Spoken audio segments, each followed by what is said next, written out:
آپ دیکھ لیں جس طرح یہ مرزا جیل میں بیٹھا ہوا حضور کے صحابہ کے خلاف زبان تان دراز کر رہا ہے، ان کو پتہ ہے حضور کے صحابہ کے درمیان میں قرآن رب تعالیٰ نے اپنے حبیب کو دیا، حبیب سے لے کر ہمیں کس نے دیا ہے؟ حضور کے صحابہ نے دیا ہے، شریعت حضور کے صحابہ نے ہمیں دی ہے۔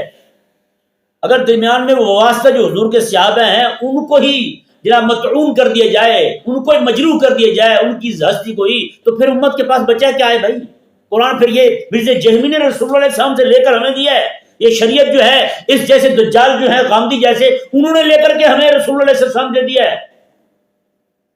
میرے آقا علیہ السلام تو فرمائے کہ میرے سارے صحابہ عادل ہیں، میرے سارے صحابہ صادق ہیں۔ حضور تو یہ رب قرآن میں فرما دے اولئک هم الصادقون، رب تبارک و تعالیٰ نے محبوب تیرے سارے صحابہ سچے ہیں، اولئک هم المفلحون، حبیب پیارے تیرے سارے صحابہ کامیاب ہیں۔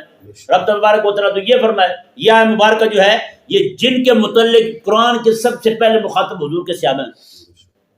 اگر وہی مجروح ہو جائیں، وہی مطعون ہو جائیں، وہی مطعون ٹھہریں تو پھر بتائیں بھی بات رہے گی کہاں پہ؟